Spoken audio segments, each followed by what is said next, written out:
De volta aqui com o Gazeta Entrevista, 1h43 agora. Está conosco o Major Falcão, do Corpo de Bombeiros, assessor de comunicação e muito conhecido do público já, porque está na mídia o tempo todo.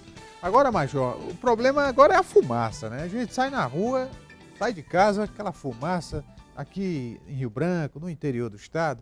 Por mais que as autoridades peçam e façam campanhas, mas a população não tem assimilado muito essa mensagem, pelo menos aparentemente. E todo ano é a mesma coisa. Esse ano parece que a situação não está boa, né? Pois é, a exemplo de outros anos, Rogério, não está boa a situação, porque nós temos o mês de setembro, que é o mês mais quente do ano, é o mês mais seco do ano, a umidade do ar está muito baixa, inclusive com as frentes frias que nós tivemos nesse período, e tudo isso favorece a questão das queimadas.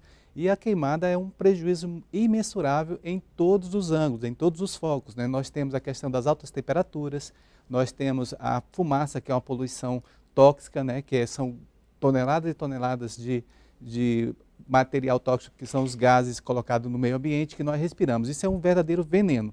E nós temos o prejuízo material, nós temos prejuízo para a fauna, tanto a fauna maior quanto a fauna menor, porque os animais que conseguem escapar das queimadas são os grandes, mas tem toda uma fauna menor, que são os insetos, que não escapam e morrem. Além de ter, evidentemente, toda a flora atingida, enfim, prejuízo imensurável que nós temos todo ano no mês de setembro. Estamos vendo aí imagens de áreas de incêndios aqui no Acre, realmente coisas impressionantes. Agora a pergunta, por que a população queima? Pois é uma cultura, né? A população se acostumou a ter a cultura da queima porque é um meio barato de fazer limpeza de quintais, de inclusive preparar o solo para a agricultura, que é um equívoco das pessoas que acham que desta maneira, queimando, vai preparar o solo da melhor maneira, porque nós temos comprovados dados científicos que mostram que quem utiliza o fogo para preparar ambiente para a agricultura, no máximo utiliza a terra por 3 anos. Já sem o uso do fogo, vai 7, 10 anos sem precisar do descanso do solo. Então as pessoas ainda têm essa cultura arraigada e uma resistência muito grande de mudança. Como toda cultura, é difícil fazer a mudança dessa cultura. No caso da agricultura, às vezes até prejudica o solo, né? O senhor falou aí. Sim. Diminui o tempo de uso do solo. Agora, vamos lá, tem uma outra questão. Quando se vai fazer a limpeza de um terreno, naturalmente que é retirado muito entulho, o que fazer com esse material a não ser queimar?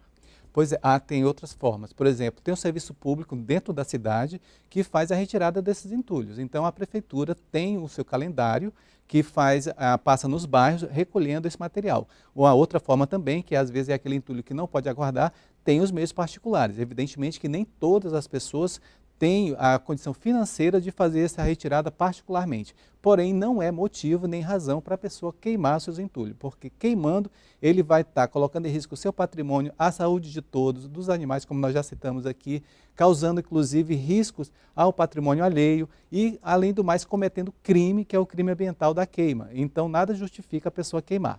Tem algumas perguntas aqui de telespectadores, deixa eu fazer uma delas.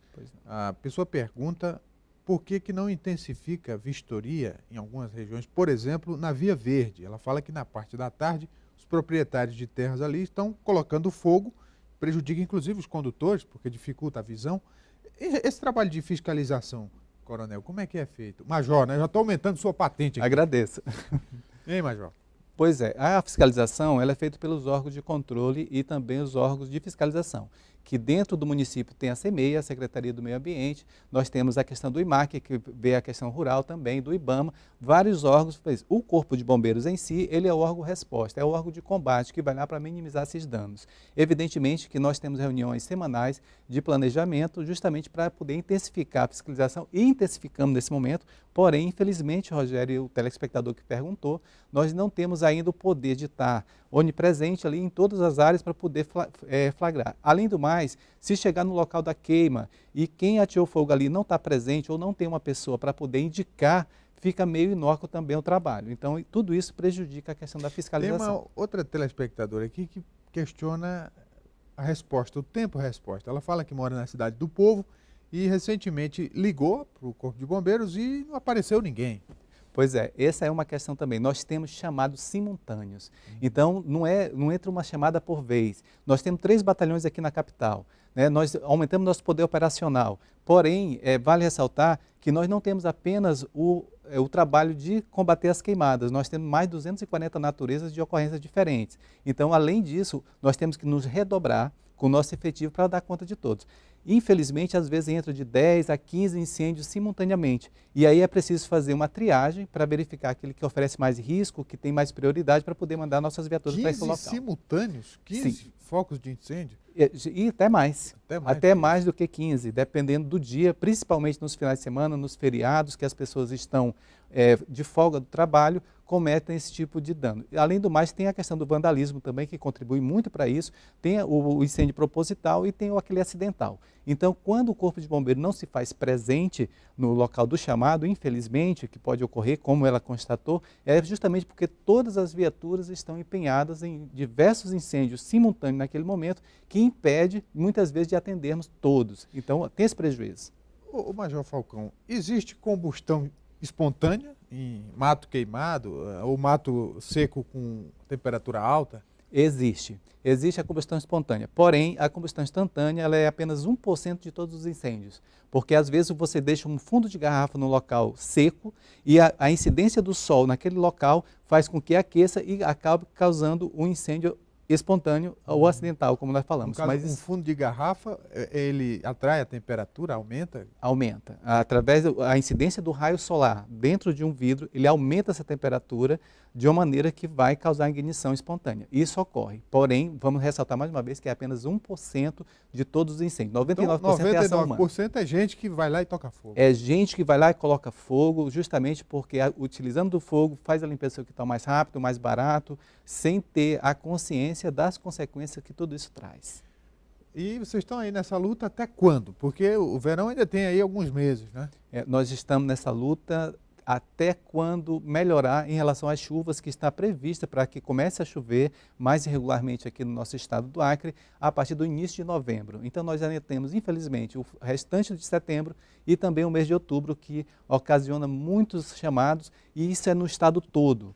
Nós estamos aqui em Rio Branco, especificamente na parte urbana, nós temos um acréscimo de 50% nos chamados agora em 2018 relacionado ao ano de 2017. Já no interior do estado é menor, mas aqui em Rio Branco principalmente. Isso sem falar na demanda de outras situações que o Corpo de Bombeiros também atende, não é? Como é que está essa divisão de trabalho?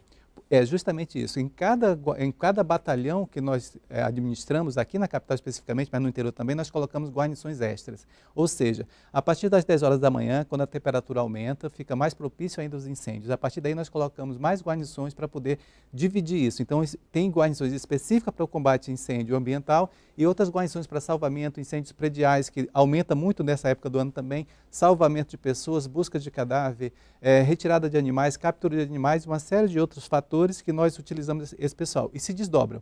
Evidentemente que quando nós temos uma ocorrência com mais gravidade, nós remanejamos todos esse pessoal para uma mesma ocorrência. Com exceção dessas chamadas, dos casos de incêndio, qual é a ocorrência mais frequente? Com exceção nesse momento, porque a incidência maior é justamente os incêndios ambientais, nós temos com maior frequência as capturas de animais. Mas nessa época também aumenta justamente porque os animais começam a fugir das queimadas, invadindo casas e também aumenta. Ô Major, agora fale aqui só para mim, muita coisa que acontece, acidentes domésticos, né, situações que o Corpo de Bombeiros é chamado, poderiam ser evitadas.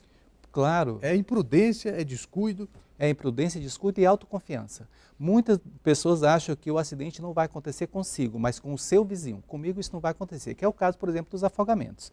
Então, a questão da autoconfiança, achar que não vai ajudar. E mais uma coisa interessante, Rogério, para todos que estão nos assistindo também, 70% de todos os acidentes acontecem dentro de casa. Então, é importante que as pessoas tenham muito cuidado dentro de casa. É choque elétrico, é cortes, perfuro cortante com objetos. Também nós temos a questão do fogão, a instalação mal feita de botijas de gás que causa incêndio. Tudo isso faz caracterizado o acidente doméstico. Todo cuidado é pouco. Major Falcão do Corpo de Bombeiros, ainda agora eu chamei ele de coronel. Aliás, eu acho que já está merecendo uma promoção, viu, Major? Eu também acho. Major, obrigado. Vamos para o intervalo, voltamos daqui a pouco. Continua com a gente.